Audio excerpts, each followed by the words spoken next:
Okay, we got a special T11 today.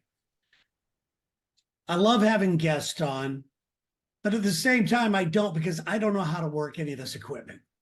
Luckily, my guest is awesome at everything. She knows how to run the Zoom stuff. She knows how to do psychic reading. She's in tune to a lot of different things. She's been on the Gang of Two show many times, but this is her first time to be on T11. Please welcome Psychic Kami. Hi, Psychic Kami. How are you? Terry, I'm great. It is so good to see you. I was just thinking to myself, I've never seen you. Oh, We've really? only ever just done, well, I've seen you like in pictures. We've only ever just done phone. And so I think this is I just love interacting like this so much better. I hope you do too. It's I good do to too. see you. No, this is great. I love it. Thank you for taking the time to do this. I know that I'm going to be doing your Facebook Live interviews Yes. like Sunday, right? Sunday, Cosmic Conversations, usually around 4 o'clock Pacific Standard Time. I bring somebody on from the spiritual community or just somebody that is open and aware and wants to chat or that I'd like to chat with, like you. Yeah. And we just chat. We just kind of go. What made you decide to do, this cosmic conversation thing? I actually tried this years ago, but technology would not cooperate with me. And one of my followers kind of figured all of this Zoom casting stuff out for me recently. But my motivator is that I feel like I'm on this mission this year to light as many lights as I can. And part of that is through building community. And I want people to be exposed to other ways of thinking, to other spiritual practices, to other kinds of energy work. And so it's just sort of part of my mission this year is community building. Yeah, Mhm. that's great. I love it. I see more and more people wanting to do this type of work. Is that something that you're noticing now that a lot of people seem to be caring more or wanting to get in tune more? Yes. In fact, I've been doing these little short videos too recently. I've just kind of reinvigorated, chatting about all sorts of stuff. And recently I had spoken about just in the last 2 to 3 weeks, there is a huge amount of new folks like awakening. And it's very exciting for me. I've been doing this for 8 years now. So this is great. Okay, so when I asked you which show you wanted to come on, if you wanted to come on the Gang of Two again, or you wanted to come on T11. It seemed like you were very quick to say T11. Why is that? Because I've been waiting for this. I have been waiting for you to come out of the woo closet, Terry James, for years now, since the first time we met 4 or 5 years ago. Uh, And so, like, I want to be a part of these conversations. I've been watching your videos and sort of watching you get braver and braver with your vulnerability, and I just love it, and I'm here for it. And so, well, I I wanted to be a appreciate part of that. this conversation. I appreciate that. It is tough for me to do Mhm. that. It's not tough for me to be vulnerable. I'm very vulnerable about my friends and my wife and everything else. It's just that Lex and Terry audience. That Lex and Terry audience is like, what is wrong with you, dude? You're a dick joke teller, not realizing that the way I got to my dick joke telling was my belief in the universe and my belief that I could make it happen because none of this stuff for me ever should have happened in my entire life.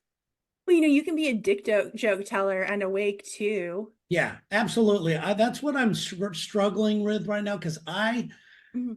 I don't like that the quote unquote self help industry. The more and more I'm around it, the more I see it.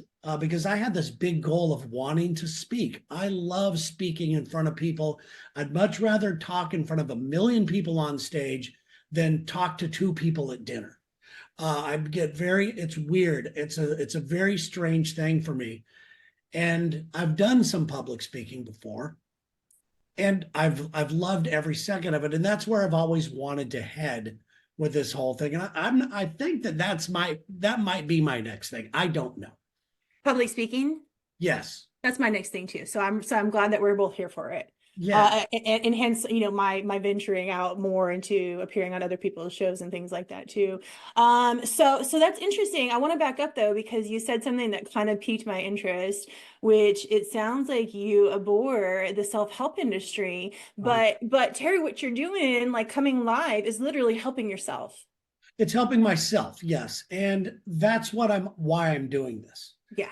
I think I talked on my last podcast, and I never go back and listen to my shows. I never do, but I had to, something happened. It was on YouTube and I clicked on YouTube and all of a sudden my video came up and I said something about, and it kind of hit me and I don't even remember saying it on the show, about how did I word it?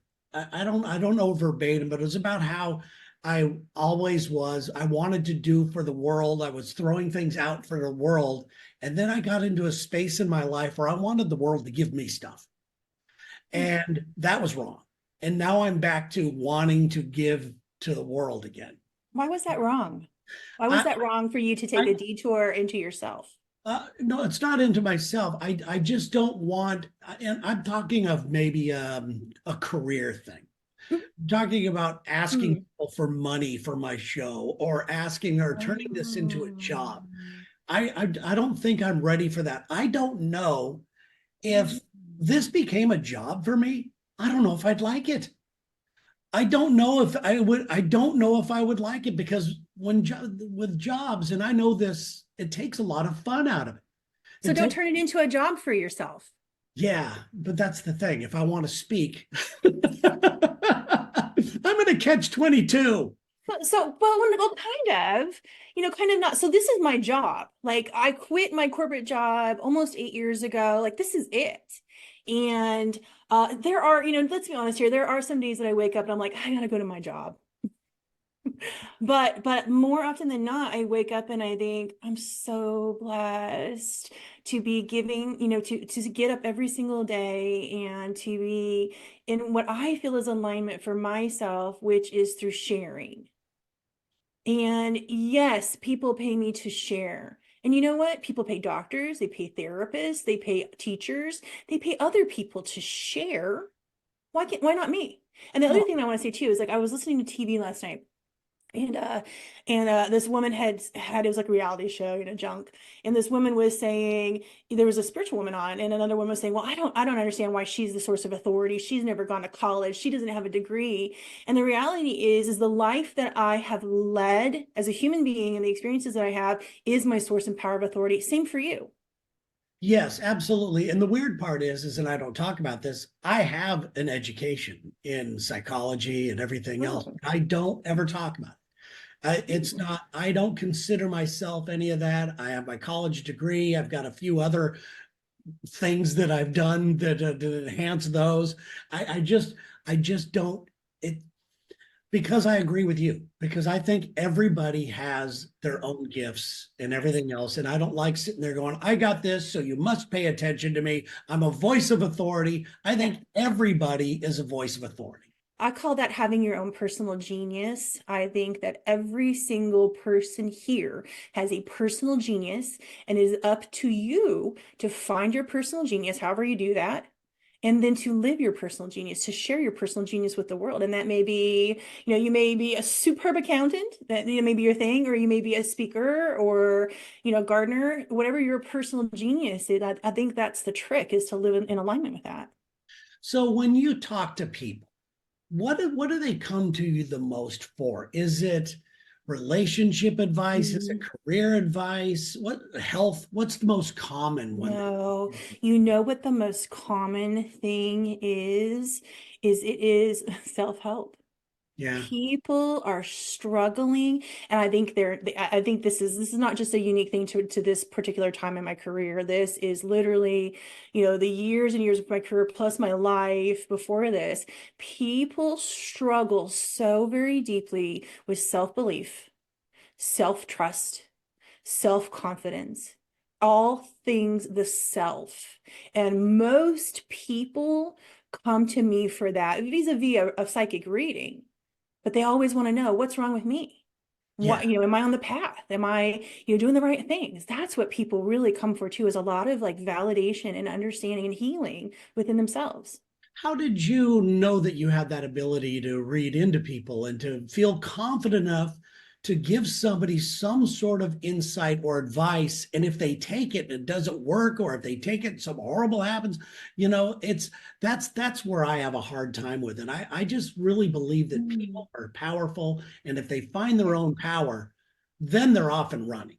Yeah, but you know what? Why can't you be that person that ushers them to the door of their power? Oh, absolutely, Yeah. absolutely. And it's nice to know that a lot of people are into the self-help, because that's all I've ever been. And it's my wife makes fun of me about it. When I was 15 years old, I think I've talked to you about it before. I started writing in my journals and vision mapping and reading all these self-help books from Dr. Wayne Dyer, Richard Bach, the illusions and whatever. What's the other one he did? Jonathan Livingston Seagull and all these other stories that I love so much. And those were my friends. Those were my friends growing up. So I love the self-help stuff, but I sure don't like the industry right now. I sure don't like it. But have you liked it before?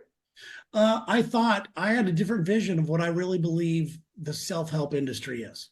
I believed that I wanted to get into it because I wanted to be around like-minded people. Like you just said, I wanted to be around people that wanted to better themselves, including me, and to have these kinds of conversations openly and honestly, disagree even, and learn from each other, cherry pick from what's working for you. Maybe that'll work for me. Each book I pick up, I don't think it's going to change my life. I'm hoping for one thing in there, just one thing that I can practice and try and see if it works. All these self-help people that I'm watching now, they're all banging each other. They're all sleeping with each other to get likes and listeners, and they're all flying around in their jets, and they're just putting on this show that to me is not self-help at all. It's actually hurting the people that might want to trust their image. I guarantee you, if I ever get a jet from this shit, you're never seeing it online. First of all, I don't know who you're following Well, that is out doing all that business. If you want, but I really, one of the guys that I follow, he's a young, handsome man. And he is he has all these friends, all these people that are spiritual. Are you talking about the A word? Are you talking about Andrew Tate? No, that is not. I just think he's a douche. No, that's just a whole different thing. I'm talking about a different guy. Okay. And if anybody wanted to do, I'm not here to trying to ruin anyone's career. No, I'm not here to call anybody out. That's the only. I'm not afraid. We shan't call people out then. Yes, but you're talking about a guy who's on it. He's got a guy who's very easy to. I've had many people go, "Are you talking about Blue?" And I went, "Yeah, that's who I'm talking about. You figured it out." But this guy is such a fraud, an absolute fraud. He repeats what he's heard from people. He has no original thoughts. He's never experienced any of this stuff. He says he's an ex-professional athlete. He played like in a semi-pro football league. If that's true, I played basketball in Australia for money. Can I go tell everybody that I was a pro basketball player? Yes. I guess I could, but that's a false sense of what other people's vision of a pro basketball player is. And all this stuff. So he does this stuff. And I saw this video and I called him out on Instagram. He did a video where he was walking in Hollywood. He lives in LA.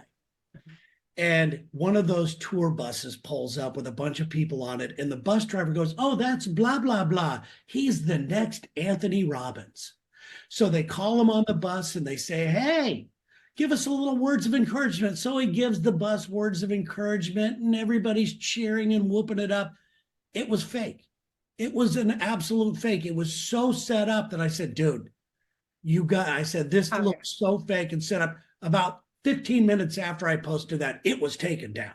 So that's the type of people we're dealing with here. They're after likes. I don't think they're really in it for the core stuff that you're talking about, that I'm talking about. I'm in it to meet people like you. That's it. They sound like they're the shiny object. It's just crazy. And I see all these people, and I had a talk with it. I do have somewhat of a spiritual mentor. But I don't fall into his category of spirituality. He's a very God pray type of thing. His name's Tim Story. And I don't know if you've heard of Tim. I have not. Tim has millions of followers. He's Robert Downey Jr.'s life coach. He's all, many people, many celebrities, big time. He's big time. He's on Oprah's channel all the time with her. But Tim's a good friend of mine. And he and I have had these conversations, and he's trying to bring me to the God side, I think, a little bit. But he agrees with me a little bit. He's friends with all these people, though. So it's very hard for me to to really talk to him about this. Why would I want to play in this world when I don't like this world? But there's another world. And so let me just, to your point, there are some other people that are psychics that are on TV, and that is staged. It's staged interactions, and that's okay. It's fine. That's fine. They're the shiny object. And what I'm trying to help people do is to be their own shiny object. And so you don't have to play in that game. You don't have to be that. And so I hear you saying I have disdain for these people, but that's not you. You're in like a different, No, I understand what you're saying, but I'm coming from a place, and I guess I wasn't clear here, of monetizing it, making this my career, speaking, doing things like that. You have to be in that world. It's so incestual that, I mean, if you don't want to be a part of it, I mean, I really wanted these people that I've been following, I wanted to be in their group so bad. You don't know, I mean, it would hurt me that how can I play with these people, because I consider this play. I consider this so fun. Yeah. But I also consider it very serious. And then the more I learned about these people, I don't want to play with those sons of bitches. No. So that's where I'm struggling. That's why my podcast is, I have to tell you, when you reached out to me about the podcast, saying that you love watching people find themselves, that really meant a lot to me. I was so close to, I'm almost tearing up right now. I was so close to ending it, just stopping the show, just because I'm tired of being judged. I'm tired of being this. I'm tired of being that. I just want to be me. And when you wrote that, I was like, you know what? This is somebody I trust. This is somebody I like. This is somebody, and it really kept me going. So thank you. Oh, you're welcome. And I hope it continues to keep you going. And I hope more people echo that out to you, and it continues to fuel that little flame that you're protecting right now and growing right now. Yeah. I hope it continues to do that. Like I said, I love watching people unfold into their true selves. That really lights my heart on fire. And that's part of why I do what I do.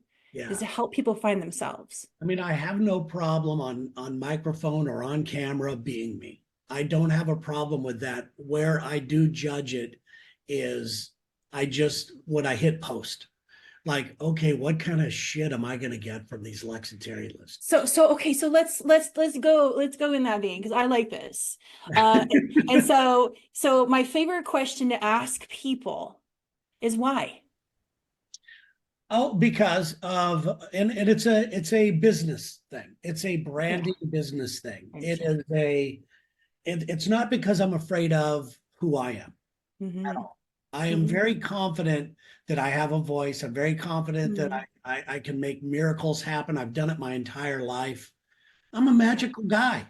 I hate saying it, but I am. You are. And I know where it comes from. But I also know what my other real job is. And when they hear that side of me, it discredits kind of their vision of what the Lex and Terry show, or who the Terry is on the Lex and Terry show. But I'll be honest with you, I do get a lot of people, and it's from shocking people that will go, man, I love this positivity. I got this message from a guy, had a picture of himself, and he's wearing the camo hat. He's got a gun rack in the back. He's that dude. 50 guns, but you know the guy I'm talking about. And I see the picture and I went, oh shit, here it goes. What's this guy going to say about me? And he was like, thank you so much for doing this show. It means so much to me. And I was like, okay. It's like playing golf. When you go out and play, you suck, but you hit one good shot and you go, I'm going to go again. Maybe I'll hit two next time, Terry, I struggle with the same thing. I want to tell you that. I struggle with the same thing. And my desire to connect with others and to help others heal and to heal myself is stronger than my struggle with identity and people from my past and the other world that I often bump up against too. I mean, it is hard to be vulnerable like this to the world. Yeah. And I don't want anybody to think that I have answers for them, That's the problem. I'm the first self-help guy that doesn't want to take credit for helping because I want people to realize that they have the power. This is a problem that I have with, believe it or not, some of the psychics in this world. Sure. Is that why would anybody give somebody their power? You know, like, hey, I should I buy this property? Should I do this? And you go to a psychic for that. Why would anybody? That's my problem with it. Because they don't believe in themselves. Okay, all right. See, now you're making sense to me. All right. That's all. And so I hear you. I don't want that either. Yeah. I want people to be able to answer that for themselves. And they Yes. can't for a lot of reasons. One, again, self-belief. Two, the outside world is so loud in people's minds. We are so inundated, and it's really difficult for people to even just hear their own voice, let alone believe in that voice once they find it. Yeah. Yeah. And so I hear you. And I guess I choose to approach this from a different perspective. I love having repeat clients, but hopefully they phase out eventually because they believe in themselves. Yeah. Well, that makes sense to me. That makes sense to me. So I I think it's never really looked at it that way. Mm, I guess maybe I do have a little bit of a hang up, when it comes to that. But and I don't know how I would be if it wouldn't be for my other job, which I love. I love that side of me. I love that. I'm not knocking the luck for you, Lex and Terry listeners out there. Trust me, I am not knocking what we do at Lex and Terry. I love it. I look forward to it every morning. We've been doing it for 31 years. Yeah. And it's been just an absolute joy to wake up every morning to do it. So I don't want to take that away. But there is more to me that I really want to get out there. So there you go. So I was just thinking before this thought escapes my mind, like, are you allowed to do something different, Terry? Like, are you allowed to transition from Lex and Terry, which we love? Yeah. There's no shade in it whatsoever. Mhm. And do you have permission to grow into something and someone different? I've given myself permission. Yes. Do you need permission from other people? This is the tough part. There's rumors, when I moved to Seattle, it wasn't because I was trying to get away from anything. It was a business thing that I had to do. Terry is leaving the show. When I started podcasting, when I started the Terry James show, I don't know how many years ago, it was when podcasts first started. The Terry James Alive is what the name of it was. Oh. And I don't know if you know this part of the story or not, but I decided that I wanted to do this show called Terry James Alive. And this is when podcasts were first starting. Mm-hmm. So I did this Terry James Alive show, and I said, I want to interview all those people in my life that motivated me and inspired me. Mm-hmm. So I reached out I had no shows under my belt. I reached out to Wayne Dyer, Dr. Wayne Dyer, who wrote all these. He came on the show. Richard Bach, who I've mentioned many times, who a lot of people don't know who he is, but he is an author who's a recluse, very metaphysical, very spiritual. His books are in fiction, but I don't believe they're fiction. I believe they're real. And the book Illusions saved my life as a kid. So I saw Richard Bach was on Twitter, and I said, what's he doing on Twitter? And I looked, and it was the only two people that followed him were his sons. So I reached out to Richard Bach on Twitter, and I heard back from him saying, yes, I'd love to be on your show. He was only on Twitter for 2 days. Wow. He never wanted to do it. His son's time. He was only on Twitter for 2 days. He came on my show, and he's now a friend of mine. Yeah. And so that was a message to me that, oh my God, I have to do this. And then, to answer your question, and then the people, because podcasting was new, including the people that worked on my show, were all talking behind my back saying, Terry's quitting, Terry's leaving. How come he's doing this? What's going on? It became so unbearable that I had to stop the podcast. Had I continued doing that podcast, because it was one of the first ones in, it probably, at this point, I would imagine being one of the more popular podcasts out there. You'd have been the shiny object, Terry. But I stopped. I stopped because of what pays me. Maybe I should have just quit. Maybe I should have just said, screw you guys. But I didn't want to, because I love that. but I was getting grief from everybody. Now podcasting is much more acceptable. Everybody's got them. I'm not getting that anymore from our staff. You know, I still just feel like I want to persist with you that both things, so both things can exist in the same place. I know they are now. You're absolutely right. They And are. but what I'm hearing you say is that some of your listeners are having a struggle with that concept. And that's okay. I know I'm not for everybody. And I know this, Yeah, and you know, you're not yeah, everybody. We know this. yeah. With Lexington, we're not for everybody. It's not really the listeners. It's maybe it's change that's coming. I don't know. I, Oh, I have no idea. And maybe I'm mm, afraid of the change. I've been trying to work it out. And I'll be honest, mm. this T11 thing that I'm doing, I really don't know what I'm going to say. I have an idea what I'm going to say when I start it. Yeah, I have a little, I write down like 4 things, yeah. topics to talk about. I never get to them.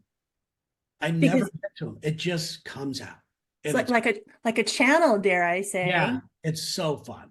It's So, so fun. And so that's how I am too, is something will strike me during my day and I'll just kind of make a note and then I'll go publicly talk about it and it just comes out of my mouth. I yeah. can't help it. Well, yeah, I mean, so, you know, well, let me ask you this then. I mean, we're not, I know we're not here for you to give readings, although you basically just have. But what do you think about um, as people as they age? Okay, because I'm aging, obviously, Me too. and I'm in my low 60s now, Good job. and it's weird. It's kind of weird, and I feel like I'm getting much more skeptical. I'm turning into that old man that I don't want to be. I'm getting much more skeptical and much less hopeful about the world, about people, about Mm. maybe my future. I don't, it's Mm. really weird because I was always the most hopeful person in the world, to so much so that people would say, stop it. Okay. You have to be more You're realistic. Sagittarius, right? Yes. We have, so me too. Toxic positivity is one of our traits. Keep Yeah. going. But I don't consider it toxic. You know, I, Right. you know, I, I just like this is who I am. And I Yeah. love being positive and I love spreading positivity around. But I just feel like Mm. the less hopeful. I'm still experiencing a lot of joy, but I'm not experiencing the hope that I used to. The How hope. long has that been going on for? Whew, I'd say this is recent. This is very recent. This is probably within at the start of the year. So a lot of people reporting hopelessness to me in my services. A lot of people. The one thing I want to say too is hopelessness is one of the lowest vibrations that you can carry as a human, and it is very difficult to get out of hopelessness. You never want to get into hopelessness. Let me just say that too. And the other thing too is, the totality of the last couple of years. So I have a little bug in here. I just turned 50 last November. Mhm. And so I'm having this like aging thing too, for sure. And the totality of the last couple of years, I was thinking about this. Never in my life have I, seen or experienced anything that's going on the greater perspective, the world stage right now. People are indeed losing hope. And without getting too, far out into the weeds, I think it's by design. By like the other powers that be design, or or is it? I don't know what you mean by that. Uh, okay, let me see. Okay. Are Without we getting are too we gonna go? far Are we out. gonna go deep here? Yeah, yeah, yeah. I'm trying to think of how much of the surface I want to scratch No, right no, I now. understand. Okay, I think I know where you're headed with this. But go ahead. Go ahead. Just try to explain what you. Yeah, yeah, yeah. So, my personal beliefs are, I think you and I've talked about this too over the years. Yeah. Just that I do absolutely believe that we have competing energies in the world right now. Mhm. And some of those competing energies, they've been here a long time. Some of those competing energies, again, my personal belief, are here to continue to enslave the human population. This is really just the woo shit of it all. Enslave the human population. Mhm. And part of the way that we do that, the next world war is going to be fought in the mind. Yeah. And that's exactly what's been going on. It's so funny you asked this because last night I was meditating on this and it came forward to me. I had this like epiphany, like we've been in that war for a while.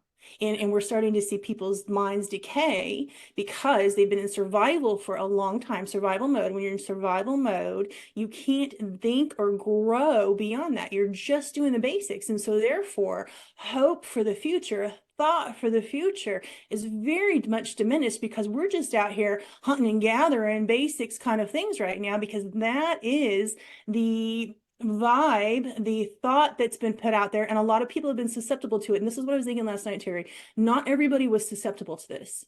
I wasn't. I didn't fall for some of the bullshit that's been going on the last couple of years. I just didn't. I wasn't susceptible to it. Mhm. And so we have to make a choice to not be susceptible to it. And so I don't, you're talking about the person on the bus and the shiny objects. I very much try not to be in the world. I'm in this world. Yeah. And so my level of hope is one, it's very, tenuous. It kind of changes every day. But in this world, the world that I'm in right now, my little home with my little dog and my little Yeah. cat, I have a lot of hope. Yeah, but don't you think that that's what some of the problem is, without getting too deep? Because I think that everybody lives in their own little bubble and they could find it with their favorite 24-hour news channel. They could find it with their friend, or they could find it wherever they find it. And I find that because of social media, a lot of it is you almost, like you were talking about, you're forced to find a place where you can find some peace, or the people like you. And the people like you, like I said, I want to be around like-minded people. That doesn't mean the people that think like me. That just means people that are loving, accepting, and want to and Values. want to treat people kind again. Shared values. I love, and I think I was going to do an upcoming podcast on this, about like the salt of the earth people, Mm. because Mm. I don't know what religion they are. I don't know who they vote for. I don't know anything like that. I know they give you the shirt off your back. I live in Seattle, downtown Seattle, as you could see behind. Mm. Now, I get so many messages from listeners going, "How could you live in that city when all that Antifa stuff was going on? How could you be there?" You know what? They didn't see, and they don't see. This stuff is everywhere. The day after the Antifa stuff went down and people were throwing rocks into buildings around here and everything, it was horrible. It was horrible. The next morning, my wife and I went out to see the damage. What did we see? We saw everybody who lived downtown painting things over, cleaning things up, doing stuff like that. Nothing was about politics. Nothing was about any of that. Antifa, a bunch of dickheads. A lot of people who live here, almost the entire city was out cleaning things up, and it brought me to freaking tears. Sharon and I ran home. We got our mops and brooms, and we just got out there and we were taking things off windows and buildings. And it was so beautiful to see, but people on the news never reported that. I was just going to say that I didn't see that here in Fresno, California. I didn't know, in fact, until you just shared that with me. And this is why I think TikTok is important, because it shares the real news. But I didn't know that those kinds of things were happening until you just shared it with me. And what a testimony to human kindness, and as we started, community. And it happens everywhere in my life. I see people everywhere. I lived in the South. I live in Jacksonville, which I love Jacksonville. There's a lot of people that politically lean one certain way and everything else. And they're the greatest people in the world. I love them. I just love everybody. And I'm so tired of being in some, like you talked about, in my own little bubble. I almost feel like I want the salt of the earth people. That's who I want to talk to. So what are you going to do about it? I'm going to see where this goes. I'm going to see where this podcast goes for now. Although, to be honest with you, I have a last show planned if I ever wanted to do it. It's a show called How to Quit Podcasting. The irony. But you know, but until then, I'm really enjoying the feedback I'm getting from people. Like I said earlier, I trust like you. I love your voice. I love your energy. And to me, everything is energy. It's not political. It's not QAnon. It's not that. I cannot stand conspiracy theories. To me, it shows me how susceptible people are, like you were talking about, of being in that bubble. Because I think the more you're in that bubble, the more you're going to hear what you want to hear, Yeah. the more, and it's going to get ugly. And the more you're going to see it. Yeah. If you are looking for that thing in the world, you're going to see it eventually. Oh yeah. Yeah. So, and this is why I choose. So, you know, I love your approach that you're very like out, and I'm very in. Like, Yeah. so my coping strategy to get through for myself is to be Yeah. inward.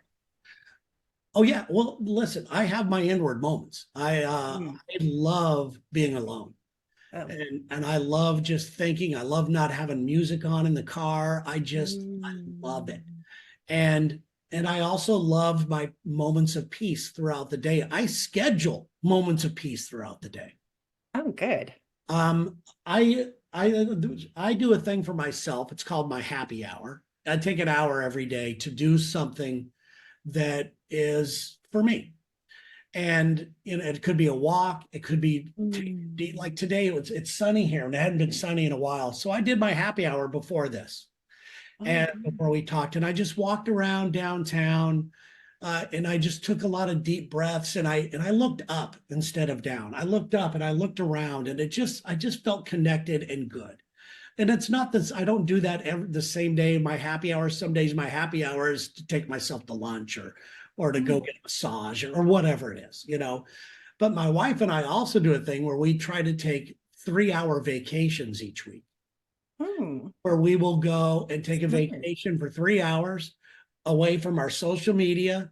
We will spend time talking to each other. We'll go see a part of the city we've never seen, go to have lunch in a place we've never been. And we do that all the time, once a week. I think if people were more committed to genuine connection, like you're fostering right there, I think a lot of the world's problems would solve themselves. So how are we going to solve? How are you and I going to team up to do this? One podcast at a time, Terry. You know, I've been sort of shifting myself too. So I want to go back to something, because I think this is something that's been on my heart a lot. I would love to hear your perspective as a man with this. Sure. But I want to go back to aging. And I want to go back to thoughts on that. So that's something that's been plaguing me myself too. And in my, again, turning 50 in November, in my kind of, I guess, reflection of turning 50 and aging, I've begun to think more about what other ways can I impact the world, you know, and to continue to spread light. And so one of the things that I've done, so it's so funny that we talked about this a little bit, is I've begun writing self-help journals. And so how are we going to do this? One person at a time, one light at a time, and whatever lights our hearts on fire while we're doing it is how we're going to do it. I think people can feel genuineness and authenticity. And so however that shows up for you, how you want to genuinely, authentically be in the world, that's how we're going to do it. And you know what? We're not going to care about other people. Damn right. What they think. So when you're talking about self-help journal, is that your self-journaling, or you come up with a system for people to journal? I have. And I'm self-published, I'm out there. But I just finished. Well, let's tell everybody. So I'm it's like my baby right now. I just hit publish on a inner child shadow self-help journal. Perfect. Where we talk about, it's called The Unseen Child, where we talk about 15 shadows that I personally have been through myself, like the shadow of perfectionism, the shadow of inability to connect with creativity. I struggle with that one, suppressed creativity. And so we talk about what they are. I share a connecting story. Most of it's from my childhood, so it's very cathartic to write it. We talk about what daily work looks like to affect change in these particular areas. And then there's also some exercises. But So for me, like I'm all about that. Right now, I'm also writing a journal on healing from working in corporate America. It's a Wow, thing. that's It's a thing. fantastic. And people can find these where? Amazon. Amazon. Perfect. Under. Kami Carranza. There you go, baby. No, I love it. See, it's weird because my last podcast was all about journaling. I know. I saw that and I thought, oh, this is great. Like, so I do a process for myself that I've called in my mind mapping. It's not necessarily journaling, but I'll take a piece of paper out and I'll sort of write whatever is hurting me in that moment in the middle, and I'll circle it. And then I'll put out a line and I'll just start writing down feelings and thoughts that come up around. And before you know it, I've got a whole page of basically what are my shadows around this one item. Your shadows are things that are hurtful. And then I can begin to address all of them. And so that's my process of journaling. I love that you're journaling too, and that you have been since you were a child. What's weird is that and I talked about my process on the last show, what I used to do. But I decided I wanted to try to do something different. And I found a journaling program that I just got. And I don't know, I'm 4 days into it. I just got it. But it's called Mind Journal, and it's for men. It's Oh, directed towards men, mm. and it's supposed to get you into the practice basically of journaling every day and how good it is. And it's got some pretty interesting exercises in it so far. I feel weird because I'm going back to square one when I was doing it my entire life, and then I stopped, and then I threw them all away, and all that. Oh, Yeah, I threw them all away. I just did. We live in a small condo. I had boxes of these. I mean, boxes. oh, wow. And and they basically said the same thing, because my idea of journaling was I had my little categories that I was that meant something to me, whether it was financial, spiritual, health. Yeah. And I wrote down in the present tense every day, how healthy I am, how financially successful I am. I wrote down what I wanted in a woman every single day. I was single when I started doing it. Obviously, I was 15 years old. And you go back, I got everything that I ever got in the journal. So I just threw them all away. I felt like I had all the answers. I felt like that's it. I nailed this shit. And for 10 years, and I saw my life slowly declining. And in some instances, it was big, taking big steps backwards, not believing in myself, eating too much, just sleeping all the time, scared. I was never scared when I was journaling ever, but fears started to pop up. And so that's why I decided to get back up, because I know those will all dissipate. They'll all go away.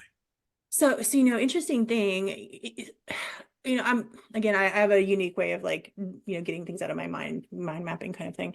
But interesting thing about that is there's some philosophies out there that talks about how in order to manifest the things that you want, that you have to physically write them out. And I agree with that to some degree, because we have to get them out of here and into this world. And that's kind of what journaling does, is it puts things in this world instead of this one.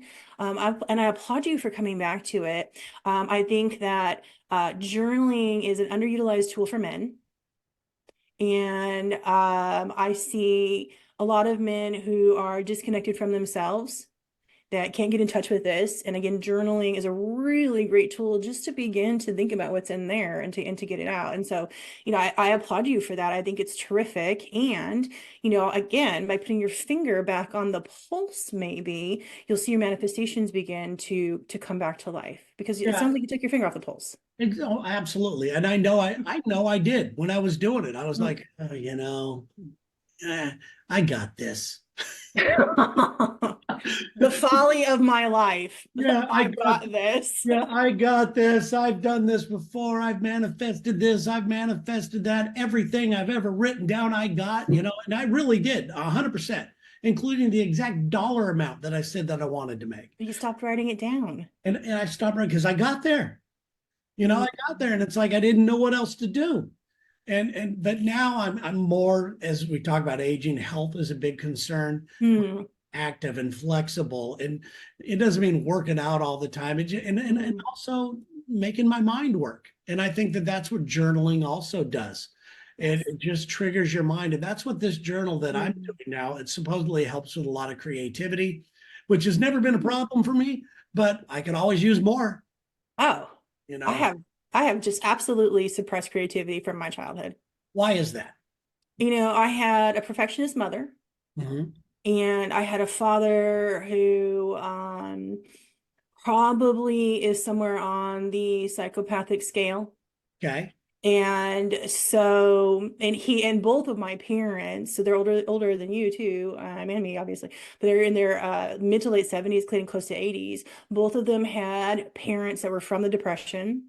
So Mhm. they picked up some of those kind of like, if it's not Years. making you money, it is not valuable. My father grew up on a grape farm where, a lot of grapes are where I'm from. Again, if it's not work and laborious and it's something fun, then it is not valuable. And so I did not get in touch with that.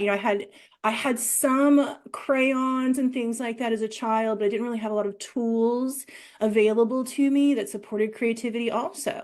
Imagination was suppressed. Any kind of lollygagging, wandering, anything like that was completely suppressed in my family because of control and my parents, growing up with Depression era parents. Yeah, that makes a lot of sense. It's weird because I was the exact opposite. Oh, tell about My that. parents, my father and mother were way old when they had me. My mom was 45 when she had me. I have Oh, a wow. brother that's 79 right now. Another one who passed away was Mm. 78. My sister's in her 70s, and then there Wow. was me. And my father had rheumatoid arthritis. My father was a like an Olympic swimmer, Wow. and I never saw him walk. He was always in a wheelchair. Wow. So my mother was always taking care of him and making special needs diets and everything else. So I was left on my own, and I would play with my army men outside. I didn't have any friends. So all I had was my imagination. All I had was the freedom to think of different things, and nobody challenged me. So I consider that a blessing. A lot of people go, man, you didn't have, because I really didn't have parents per se, No. and I think that because of that, that allowed me to get to where I am today, and living in a creative world. I think it's wonderful to acknowledge stuff like that. So I call those like silver lining moments. I think we have to search for a silver lining in everything. And so you could have easily said, "Oh, I was just out there, a free range child, and just didn't get what I needed." But instead, I hear you saying, "I got exactly what I needed," which was the ability to be creative. And for me, even though creativity was definitely suppressed, what I got was high work ethics. What Yep. I got was drive, determination, focus, organization. I learned how to do a skill as efficiently as possible. So those are the things that I got But you know from. what? You can learn how to be creative. Creativity is a skill. You can. That's A a really lot of good people point. think that, a funny guy's just funny. Hmm. Yeah, there's something to that, but there are things that triggered you along to have the confidence to say the funny things and to be the brunt of the joke and to be that kind of stuff. Hmm. So you definitely can easily, especially Hmm. somebody like you, you're open.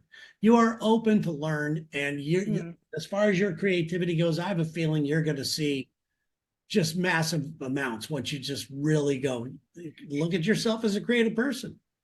That's a great idea, is for me just to start shifting my mind, because it's all in the mind. It's Yeah, all in the mind. Everything that happens here first happened here. yeah. And so that's a really wonderful nugget for me. Thank you, to just begin to talk to myself in terms of, you've got, limitless creativity, Kami. You've got, an abundant imagination. So I like that. Thank you very much for that. I really, What is creativity to you though? oh, what a great question. It's a tough question. It's hard to answer. But I mean, for me, while you're Hmm. thinking, for me, creativity Yeah. is freedom. That's all it is. It's just Hmm. freedom. And Hmm. and to not be self-confident. I mean, self-conscious. Um, and that's all it is. Create. A lot of people think creativity is like, I'm going to create a product, or I'm going to create the best business in the world, or I'm going to come up with the best Instagram account that everybody wants. That's not creativity. That's more of Hmm. a business thing to me. Creativity is just freedom. That's all it is. I will also sit with that. Thank you for sharing. And the more that I kind of lean into, you know, well, what does that mean for me? Because I haven't actually asked myself that. And that's a really great question. You know, for me, and maybe this has to do too with, you know, being a woman and that kind of stuff, but for creativity is about birthing what's in here out to here for me. Yeah. I think that's probably, you know, what I consider creativity. Yeah. And Expression. and right now, look at you right now. You've gone from the background that you're talking about to helping others in a field that, you know, not a lot of people Mm. have that expertise in. So your creativity got you here right now. So you got to I don't know why you're not giving yourself credit for it. Again, because I am disconnected from Well, stop it. creativity being approved. Yeah. Okay. Well, no one needs to approve creativity. Well, apparently I need to approve it. Maybe my mother too. Maybe my mother too. Maybe I should call her after this. Like, you know, but apparently I do. And that's the thing too, is it's all about the limitations that we put on ourselves. Yeah. Yeah, absolutely. Well, God, I'm loving this talk. This has been fantastic. Fantastic. It Thanks for really having me has. today. I'm really glad. I've really enjoyed talking to you again, especially on this level. This is a lot of fun. Yeah. How can people get a hold of you? And you Mm. know, if they want to get a reading themselves or just talk to you like we're talking right now, and to Mm. you know, have an open conversation, and let Kami figure this out for you. Let her help you. Yeah. Help Well, let me you figure help you figure yourself it out out. for yourself. Exactly. Yeah, Let me thank you. help you help yourself to Exactly. figure it out. You know, that's one of the things too I love about what I do is I'm an excellent mirror for Yeah, people. that's great. So how can people Yeah. get a hold of you? And then we'll also talk about what we're doing on Sunday. Yes. So people can get a hold of me pretty much through psychickamy.com. That is the main, but I'm all over social media under the same Psychic Kami. You'll find me just about everywhere, literally. And on Sundays on my Facebook page, which is just Psychic Kami, Kami. You and I are actually going to have hopefully a nice organic conversation too for the folks that follow me. Again, over on Facebook, 4 p.m. Pacific Standard Time. I'm doing that every Sunday. Wednesdays, Terry, if people want to come by and get some soul coaching for themselves, I have been bringing people on camera and we're doing soul coaching live because not only do they get the benefit, but all of the people watching get the benefit too. And so Wednesdays at 5 o'clock Pacific Time, I'm doing psychic readings and I'm doing soul coaching too over on Facebook. I love that name, soul coaching. That's great. You know, it only took me 8 years to come up with it. That's that creativity kicking in. But here I am. We're in the world now. I could come up with 500 names for you in 2 seconds. But I yeah, could probably do the same for you, but again, that, you know, exactly, again, exactly. It's great. the Well, thing here. thank you so much, Kami. I really appreciate you and who you are as a person. And thanks for coming on today. And I look forward to talking to you on Sunday. Harry, thanks for sharing your medicine and your magic with everybody. It is a delight for me to see you do this. Thank you. You're welcome. So how do I guess